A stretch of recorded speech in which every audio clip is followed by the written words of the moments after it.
Crianças com um transtorno opositivo desafiador são demônios encarnados?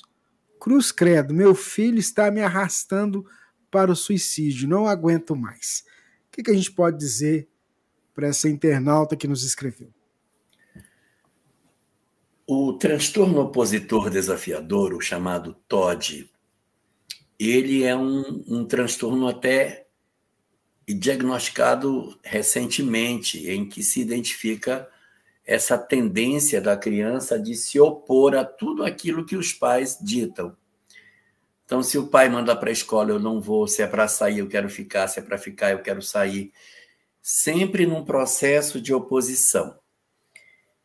E, embora isso pareça para algumas pessoas algo até meio engraçadinho quando a criança é pequena, é um processo extremamente sufocante para quem vive essa experiência todos os dias. Uma criança que te desafia, que te chuta, que te morde, que cospe em você, que ofende você, que diz que te odeia, que tem ódio de você. E você cria essa pessoa dentro do seu lar e ela vai provocando isso, evidentemente, que o transtorno opositor desafiador, o chamado TOD, ele gera muito sofrimento, muito sofrimento. E ele, como forma terapêutica... Bom, primeiro a sua pergunta se são demônios. Não, não são demônios. Não são demônios. Segundo aquilo que Joana de Ângeles coloca para nós no livro Ser Consciente, todo transtorno emocional é sinal de sofrimento. Se a criança experimenta um transtorno emocional, eu preciso ter a capacidade de ler por trás do sofrimento, por trás da agressividade dela, sofrimento. Não é fácil, porque precisa ter uma paciência imensa para conseguir enxergar isso por trás, porque as crianças e adolescentes também, não são só crianças, até adultos que vivem esse tipo de transtorno, eles se comprazem de ver as pessoas irritadas ou embaraçadas, e eles desafiam mesmo. Você não pode me bater. Se você me bater, eu vou denunciar você. Você não vai me abandonar na rua porque eu sou de menor, senão você vai ser culpado. Então, é uma situação assim, muito difícil. Muito difícil. Não são demônios, mas são criaturas muito difíceis. Aí você pode dizer assim, então é inimigo do passado. Pode não ser, gente. Pode não ser inimigo do passado. Mas por que essa criança faz isso? Carência. Carência. Nem sempre a gente vai conseguir tratar e cuidar da carência dela, sanar. Mas carência é o principal motivo. Às vezes é a sensação de abandono. Pais que trabalham muito e os filhos se sentem abandonados, atacam. Filhos que são fruto de uma relação que foi rompida e a forma de eu falar da ausência que o outro faz na minha vida, ataco. Pessoas em processo depressivo que atacam. É uma maneira que eu tenho de provocar a atenção é agredindo, atacando, ofendendo, jogando coisas, como uma maneira de chamar a atenção. É uma estratégia muito errada, mas é o desespero da criatura. Então, não são demônios e não são necessariamente inimigos do passado. O processo pode ter se iniciado nesta existência quando há causas do agora. São inimigos do ontem quando você observa, não há nada, eu entrego tudo que eu posso, sou carinhosa, atenciosa, mora com o pai, mora com a mãe, tem tudo que precisa, tem amor, tem afeto, tenho outros filhos, não tem isso, mas esse é desse jeito. Então, se você entregou tudo e, de repente, as coisas se desenham dessa forma, é possível que tenha ali uma componente do passado ou uma componente obsessiva. Então, assim, o que fazer quando você tem um filho nessas condições? Que ferramentas você pode buscar para que você possa trabalhar essa circunstância? Eu vou passar para a Sâmia, para ela trabalhar as alternativas. O que a gente pode buscar para tentar ajudar uma pessoa que tem um filho nessa condição, Que instrumento a gente encontra fora e dentro do movimento espírita para ajudar nessas circunstâncias?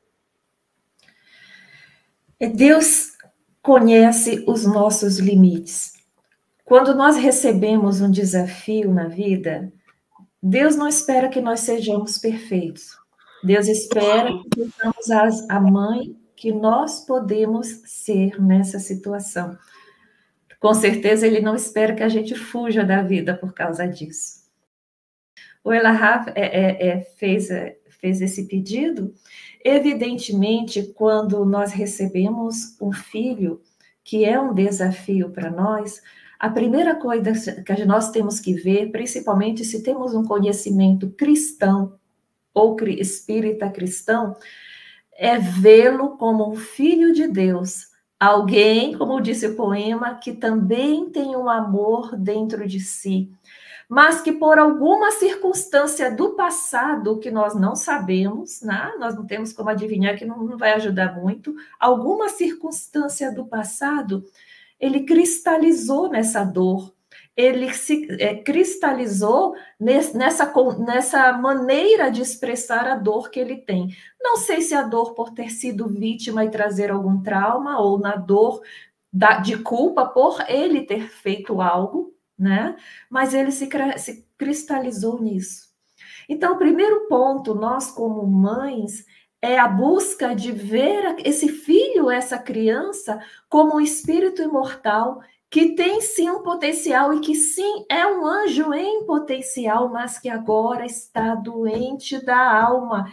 Por que eu estou falando isso primeiro? Porque essa visão nos ajuda a entender. Porque nós não temos essa visão de espírito imortal das outras pessoas. A gente vê as pessoas que a gente encontra como um CPF. Fulano é assim, o nome é esse, ela é assim, do jeito do quadrado que eu vejo. Quando a gente faz isso com os nossos filhos, que são filhos que trazem seus problemas interiores, fica muito difícil. Então, vamos ampliar a visão para a visão real. Esse filho que eu trouxe, espírito imortal, ele traz uma dificuldade e Deus investiu em mim como mãe dele, e esse espírito conta comigo, apesar de não lembrar, precisa de mim enquanto mãe, o laço mais apertado que se poderia ter, para eu fazer o possível até onde eu posso ir para acolhê-lo, para começar a quebrar essas emoções cristalizadas, essas emoções doentias, para poder acessar nele o que ele tem dentro dele, mas ele mesmo não está conseguindo acessar aquele algo de bom, aquela expressão menor que seja de amorosidade. Então, não buscar a solução total, mas saber que alguma coisa é possível e que certamente já está acessando. Agora, buscar, em segundo lugar, cuidar de você mesma. Não seja a supermãe, tá? Mulher Maravilha. Não, nós não somos nada disso, não. A gente precisa chorar, a gente precisa de ajuda, precisa de socorro, precisa de suporte. Um grupo de apoio, que veja se existe, né, na sua cidade, ajuda terapêutica, psicológica, você vai lá com a pessoa, chora, reclama, xinga, desabafa, adquire força e volta para o seu filho, o espírito mortal, que nessa encarnação tão especial precisa de você. E com certeza você precisa dele. Com certeza precisa dele. Terceiro ponto, oração. Nenhum vínculo meu com o outro é completo se não tiver um vínculo com Deus também. É o triângulo, amar a Deus, ao próximo e a nós mesmos. Então você se cuida, se ama. Ama seu filho, mas sem o suporte divino nós não aguentamos. Então ore, não a oração automática. Se vincule a Deus e diga: socorro, eu renasci junto com essa alma querida. Mas quando eu renasci, eu tenho certeza que vocês prometeram me ajudar o dia e noite. Façam eu perceber essa ajuda. Porque quando você está nesse desespero, o que acontece? Você tem dificuldade de perceber a ajuda. Quando você está com essa ideia de eu não aguento mais, eu quero fugir da vida, você fecha o canal de acesso ao divino, ao seu anjo guardião, ao anjo guardião dele, que estão te dando forças. Então, pare. Põe aquela musicazinha, relaxa, ora que você vai sentir uma força, e é verdade, gente. Essa oração não é ritual, não é um negócio louco. A gente sente na oração sincera que a gente muda por dentro, que a dor vai embora, o desespero vai embora, e a gente recebe, não sabe de onde. E, evidentemente, o quarto, eu acho que é o quarto que eu vou falar, pode ser que exista um irmãozinho desencarnado vinculado a seu filho ou a você, que pode estar potencializando esse transtorno. Então, ele traz, mas muitas vezes, sabe, aquele irmãozinho potencializa. Então, quando orar, ore por ele e por todos os envolvidos nessa história. Porque ele encarnou, outros ficaram. Quando você ajuda seu filho, você ajuda os outros que estão vendo. Entendeu? Ore por todos e busque a casa espírita, tratamento espiritual para ajudar nesse processo. Atendimento espiritual. Os desencarnados vinculados, se houver, serão ajudados, e o seu filho mesmo pode ser ajudado no momento de desdobramento durante o sono físico. Muito bem. Pode falar, Jorge. Consegui. Eu queria só organizar o falado. Primeiro, procurar ajuda profissional, como a Sâmia colocou. Um terapeuta, ou até e ele vai indicar provavelmente um psiquiatra para conter, porque geralmente TOD é contido com medicação também, tá? Então, primeiro, mudar a visão em relação ao filho. Isso. Segundo, esse. Primeiro, mudar em relação ao filho. A visão. Beleza. 2, o terapeuta, que deve indicar um psiquiatra, provavelmente. Implantar o culto do evangelho no lar. Além do culto, orar sistematicamente. Todos os dias. Abre uma página, não é assim, Sam? Abre uma páginazinha do Fonte Viva. Isso é o que eu faço. Eu tenho vinha de luz, acordo, abro, eu digo agora. O conselho é agora. Cadê a mensagem? Mas então, todos os dias, você abre, tem uma página, faz uma meditação, ora, aí o dia vai começar. Isso é uma forma da gente se acalmar. Eu tenho que ressignificar o que é meu filho. Para eu ressignificar, eu tenho que entendê-lo como uma alma imortal. Então, para você, estudo doutrinário, tarefa de atendimento espiritual, para você entender. Para a criança, evangelização infantil. Então, aí você tem evangelização infantil, estudo doutrinário, atendimento espiritual, culto do evangelho no lar, oração diária. Que mais? Ressignificar o entendimento do que seja a criança para não vê-la como isso. Também procurar um terapeuta para você e para ele, que deve levar a um psicólogo. E, por último, encher a sua vida com alguma coisa que lhe dê prazer. Se você estiver fazendo só coisa que não dá prazer, a gente adoece.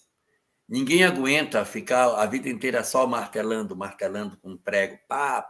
Você tem que ter alguma coisa que lhe dê prazer. Descubra alguma coisa que lhe agrada. Se você não souber, procure a casa espírita e ingresse num trabalho assistencial. Chega lá e diga assim, eu quero fazer alguma coisa, pelo amor de Deus. Me dá alguma coisa para eu pintar, para eu desenhar, para eu entregar, para eu contar, para eu... Porque é bom demais fazer o bem. E a gente até esquece um pouco das nossas dores e se fortalece espiritualmente. Tá bom? Com essa receitinha aí, talvez a gente consiga ajudar. Eu queria só, Rubens, dar uma resposta para a Adriana Roche. Sim, Adriana, você pode orar por essa criança mesmo não conhecendo. Prece por intercessão. Super válida, ajuda demais.